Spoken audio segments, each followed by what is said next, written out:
Assalamualaikum warahmatullahi wabarakatuh. Berjumpa lagi dengan saya Lutfi di channel Lutfi Elektronik. Tempatnya tutorial servis HP dan laptop. Teman-teman, kali ini alhamdulillah kedatangan lagi ya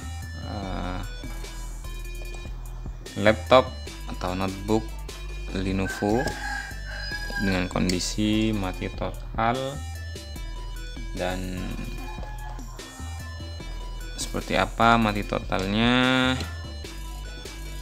kebetulan untuk laptopnya sudah saya bongkar ya, untuk notebooknya sudah saya bongkar. Dan intinya ini konslet pada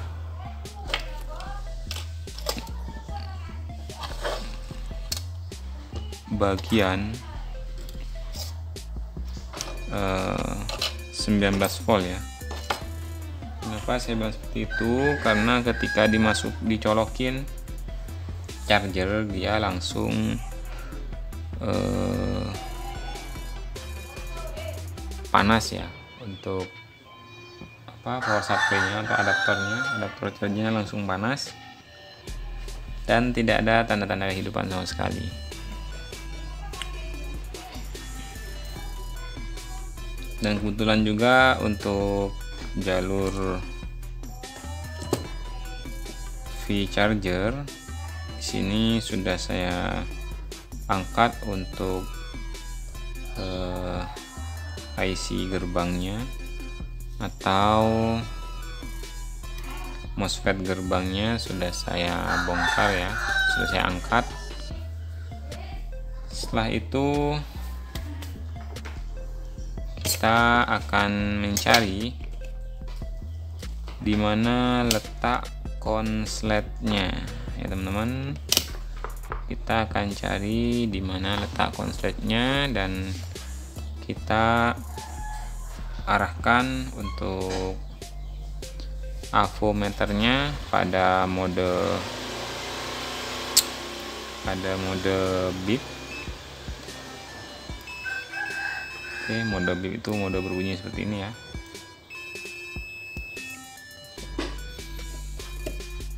Kita cek pada bagian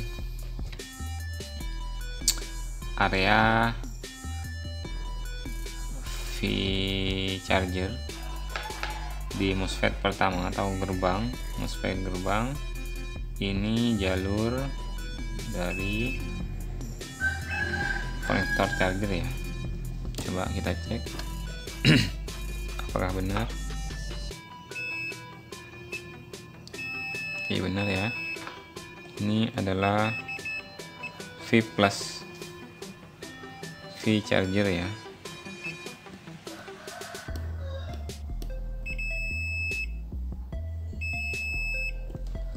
Selanjutnya, apakah bagian di sini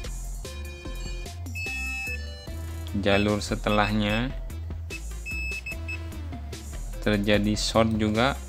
Sebentar, sebelum ini diangkat, harusnya yang namanya V charger atau V plus charger itu tidak boleh ngeground atau tidak boleh tersambung dengan ground. Ini ya, ini contohnya untuk jalur V charger yang dari konektor charger ini tidak ada sambungan atau tidak tersambung sama sekali dengan ground. Akan tetapi setelah melewati MOSFET gerbang pertama, dia terjadi short. Oke teman-teman, dan ini menandakan dari nilai shortnya di bawah 0,00 ohm, di bawah 0,00 sekian ohm, atau bahkan tidak sampai 0,9,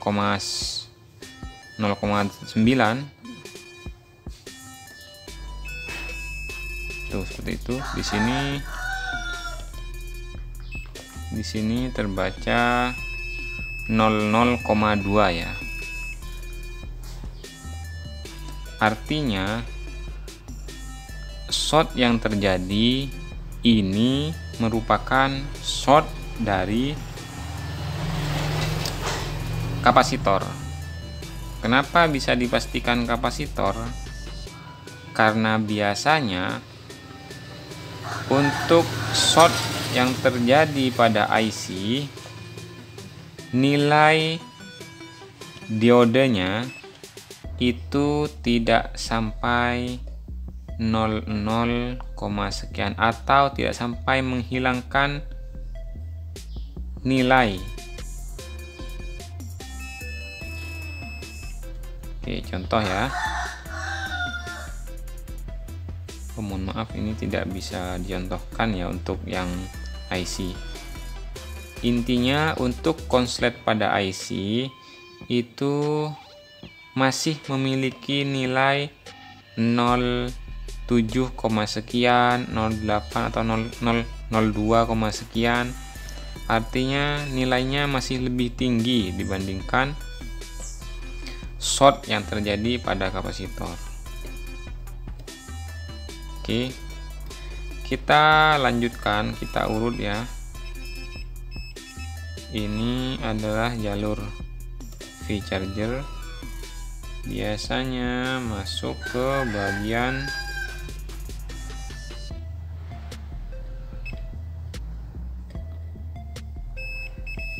Oke, ini sebentar saya cek dulu. Ini bagian apa ya? DC to DC, si charger atau gimana?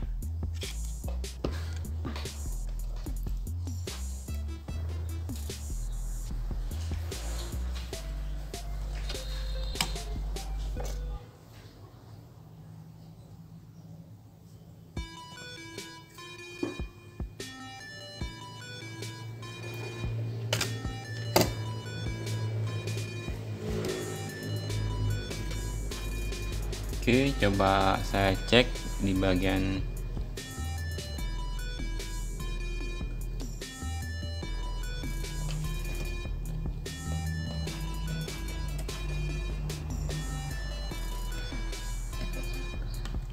volt dan 3 volt ya, atau kita cek di bagian coil yang seperti ini dulu ya,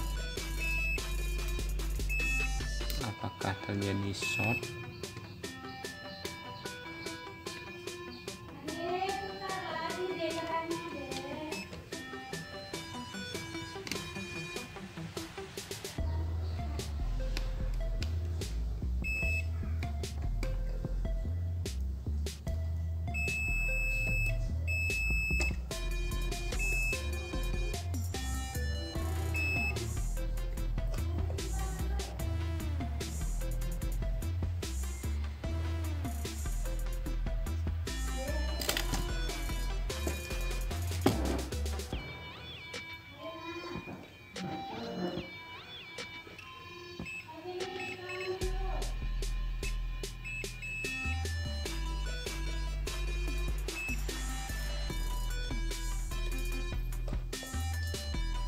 Oke, agar tidak terlalu lama ya untuk pencarian kapasitor yang short, kita coba menggunakan bantuan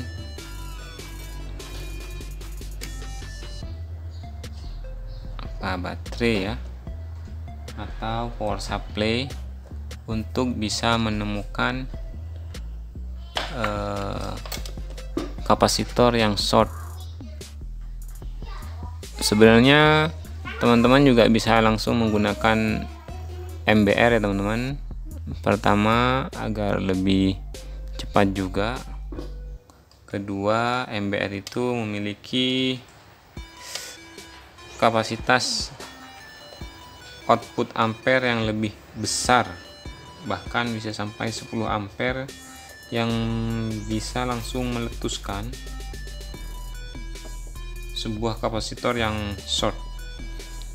Dan kali ini saya menggunakan bantuan power supply ya, karena ember saya masih rusak.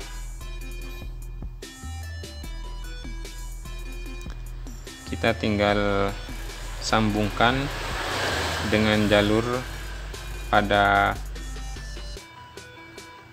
V charger.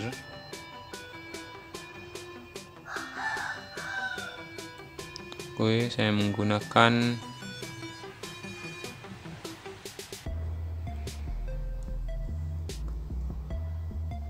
voltase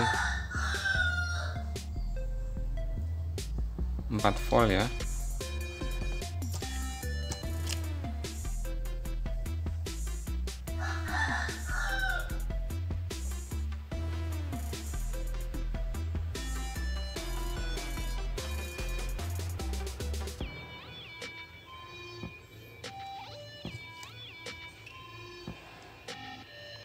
Oke, sepertinya terjadi shortnya itu di bagian sini ya, karena di sini ada indikasi hangat.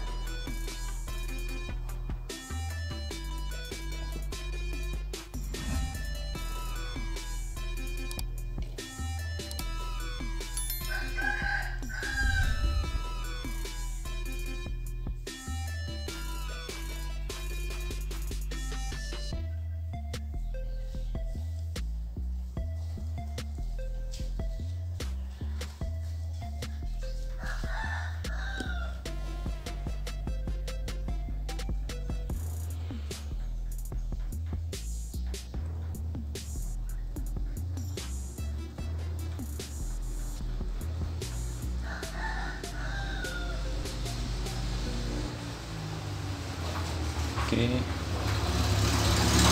Nah, oke, di sini hangat ya teman-teman. Kita tidak tahu yang mana yang short. Yang penting di bagian sini, di daerah sini ini hangat. Biasanya dari pengalaman sebelumnya, kalau sudah ditembak dengan tegangan lalu di bagian di sebagian atau di bagian koil ada yang hangat, biasanya tidak jauh dari situlah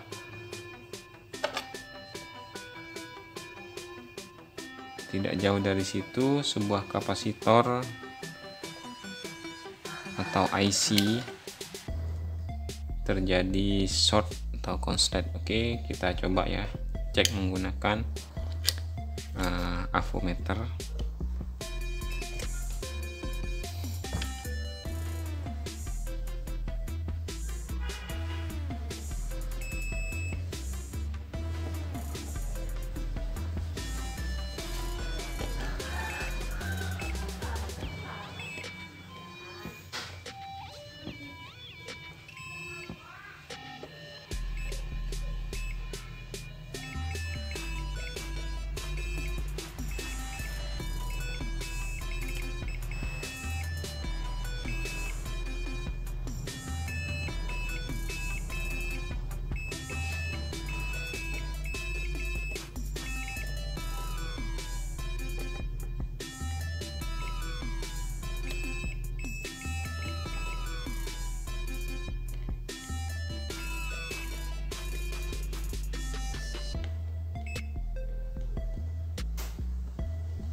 Sepertinya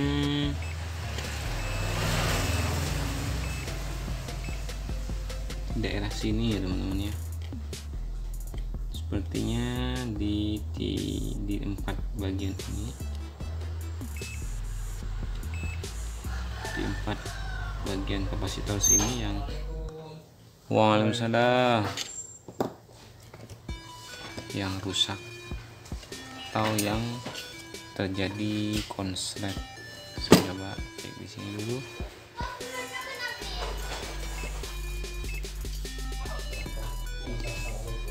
Waalaikumsalam.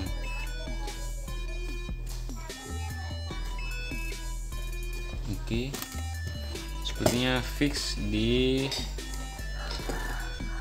4 kapasitor ini ya. Akan saya coba bongkar satu persatu.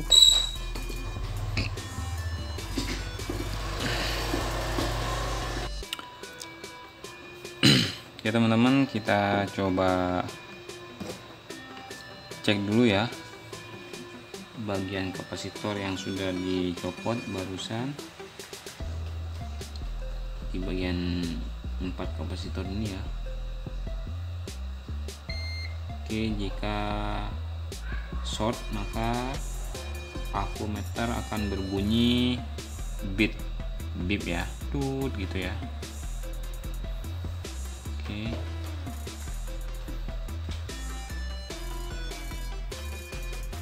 nyaman.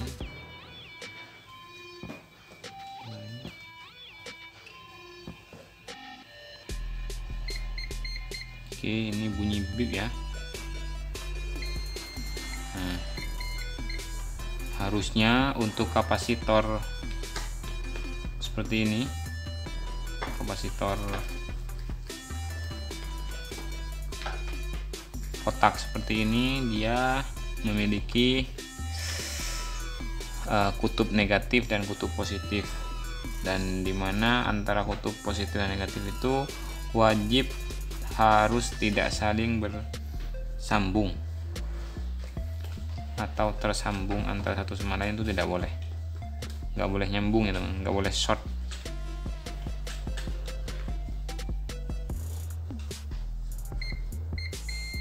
Oke, yang jelas ini ya, yang jelas ini biang keroknya atau kapasitornya.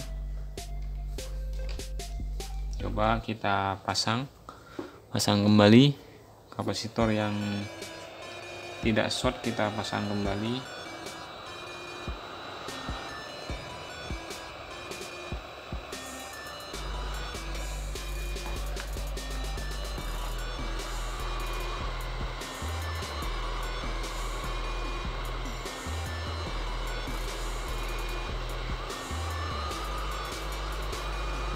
Jadi teman-teman, untuk kasus laptop mati total tidak semuanya karena IC charger, atau tidak semua gara-gara chipset, bisa jadi juga terjadi seperti yang saya alami ini. Bisa juga karena dari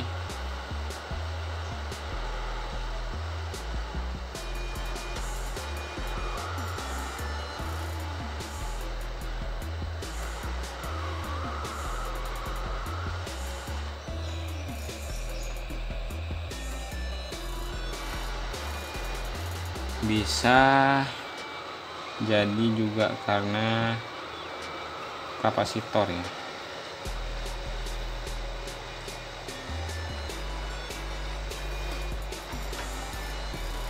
Makanya kita harus menganalisanya secara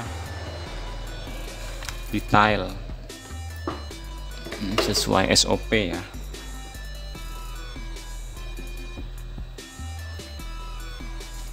Untuk kapasitor yang sudah short tidak usah kita pasang.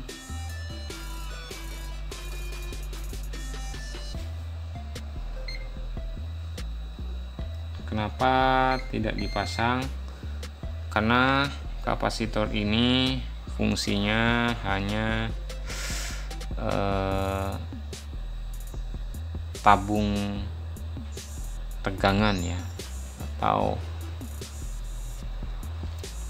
filter tegangan lah, bisa dibilang kapasitor ini adalah filter tegangan, dimana dia menampung tegangan agar tidak melebihi batas maksimum dari komponen setelahnya.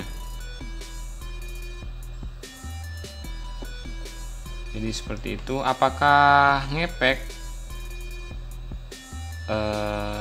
pada motherboard atau pada kinerja mainboard? jika 100% ya, jika mainboard itu 100%, maka apabila kapasitor yang satu ini diambil, tidak dipasang kembali, itu hanya 0, sekian persen, tidak sampai 1% yang mempengaruhi mainboard ini. Kenapa? Karena ini berada di jalur di mana kapasitor ini memiliki teman yang satu jalur atau yang satu tempat, teman-teman. Jadi apabila ini dilepas,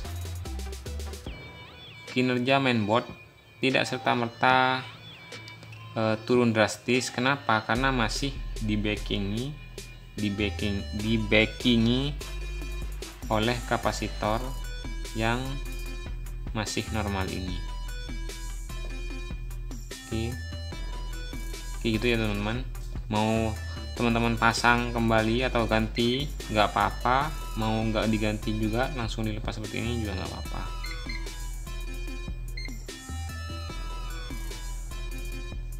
Oke, sudah aman. Kita bersihkan.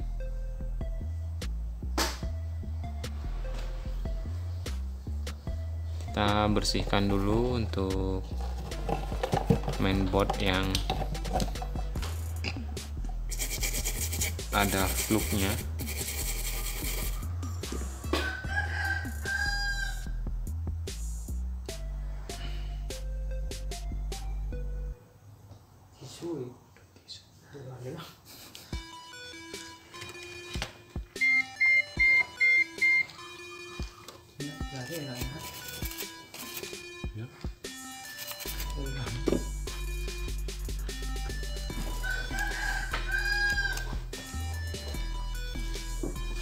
Oke teman-teman, mungkin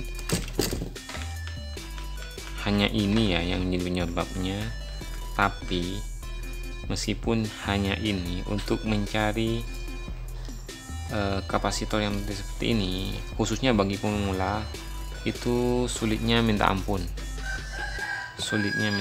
Kenapa? Karena kapasitor seperti ini jika tidak menggunakan bantuan MBR, power supply, dan avometer, maka akan sulit untuk menemukan. Dan apalagi bagi pemula yang masih belum sama sekali dan belum pernah mengalami seperti ini, benar-benar akan kesulitan. Intinya dari saya, untuk teman-teman yang pemula, silahkan terus kobarkan semangat kalian, terus belajar, jangan patah semangat, karena ilmu yang kalian dapatkan hari ini akan menjadi ilmu yang sangat bermanfaat ke depannya, baik untuk kehidupan kalian maupun kehidupan orang lain. Oke, langsung kita coba ya teman-teman. Langsung kita pasang lagi untuk MOSFET-nya ya. Ini belum saya pasang untuk MOSFET-nya.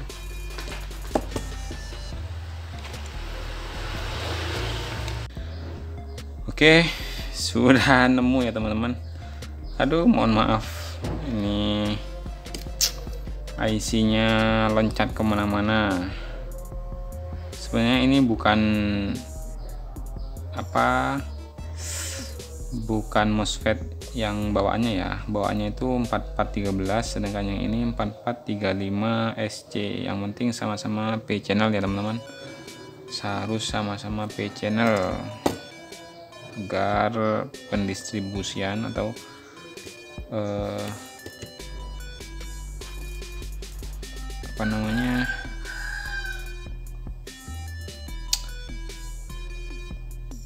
pendistribusian voltasenya itu sesuai, baik sesuai deskripsi, sesuai skematik, maupun sesuai konsumsi. Oke, coba kita pasang dulu.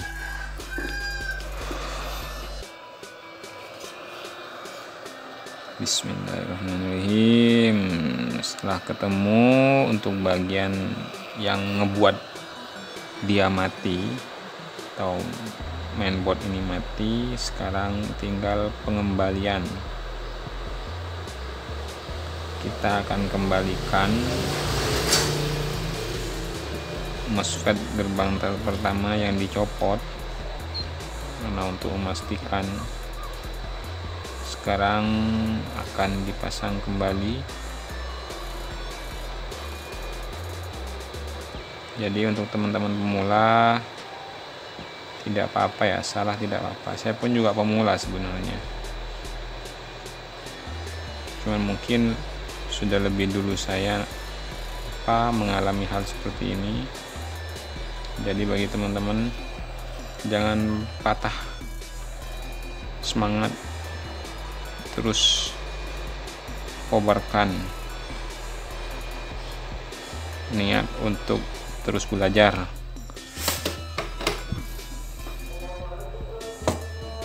Oke, kita bersihkan, pastikan semua kaki-kakinya sudah nempel dengan benar ya.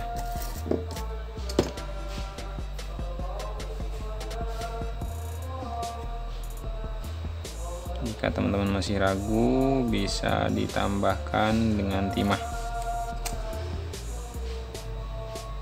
Kebetulan punya saya sudah pas ya.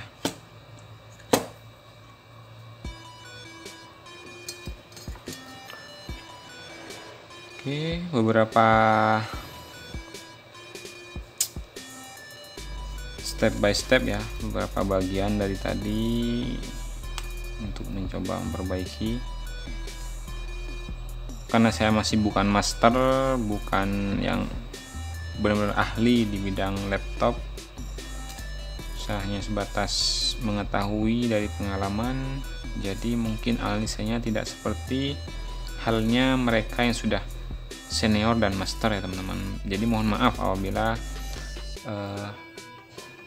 apa yang saya sampaikan dari tadi itu ngelantur kemana-mana. Ya beginilah cara saya untuk menyampaikan kemampuan saya ini, untuk berbagi pengalaman dengan teman-teman semua. Ini masih panas ya, saya tiup dulu.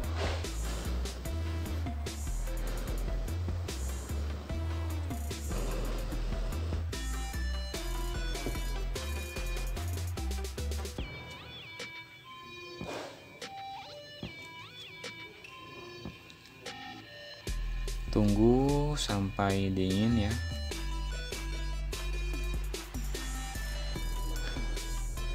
Kita bisa menggunakan kipas ini untuk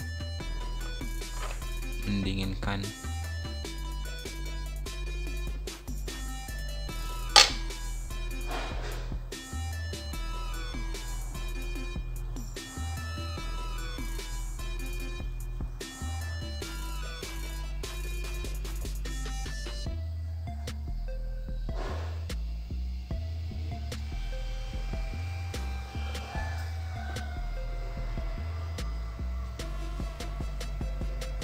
Oke, saya coba dinginkan dulu ya. Setelah dingin, kita coba masukin tegangan 19 volt.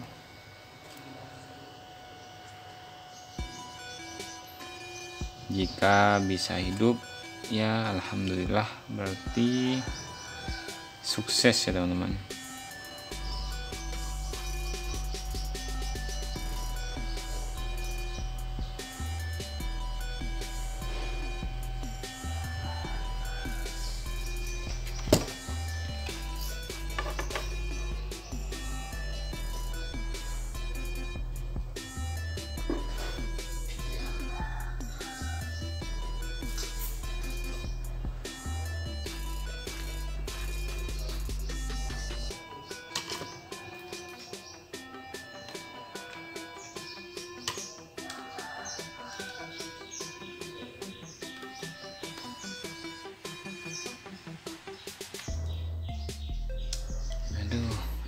juga patah teman-teman.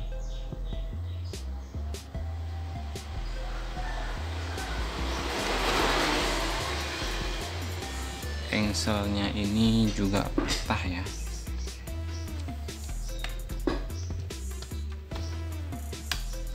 Oke, kita akan tes hidup atau enggak. Apakah sudah hidup atau masih belum? Ini pertanyaan besar ya.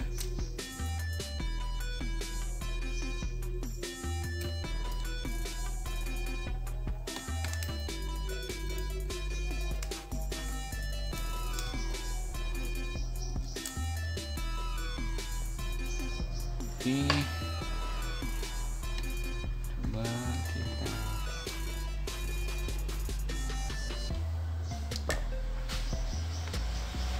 kita hidup ya. Oke teman-teman, mohon maaf ya terjeda barusan untuk videonya karena saya masih nyari RAM-nya teman-teman. Ini ya, saya nggak ganti mesin, ini tetap yang barusan yang baru saya perbaiki. Dan ini di sini tempat kapasitor yang tadi itu konslet. Coba kita colokin kabel chargernya. Coba langsung kita on kan kembali. Oke, kipas berputar. Kipas sudah berputar barusan. Dan alhamdulillah laptopnya sudah down teman-teman, sudah hidup kembali. Alhamdulillah. Oke teman-teman, mungkin sampai di sini dulu. Yang penting sudah hidup dulu ya teman-teman. Nanti kita tinggal pasang dan rantep ya. Kalau kata bahasa orang Madura itu rantep. Nanti kita rantep kembali biar bisa segera dijemput sama orangnya. Terima kasih bagi yang sudah menonton. Jangan lupa subscribe, like, dan komen. Jangan lupa juga share ke teman-teman yang lain yang membutuhkan dan yang ingin belajar menjadi teknisi laptop. Akhirnya dari saya, wassalamualaikum warahmatullahi wabarakatuh. Mantap jiwa mempesona.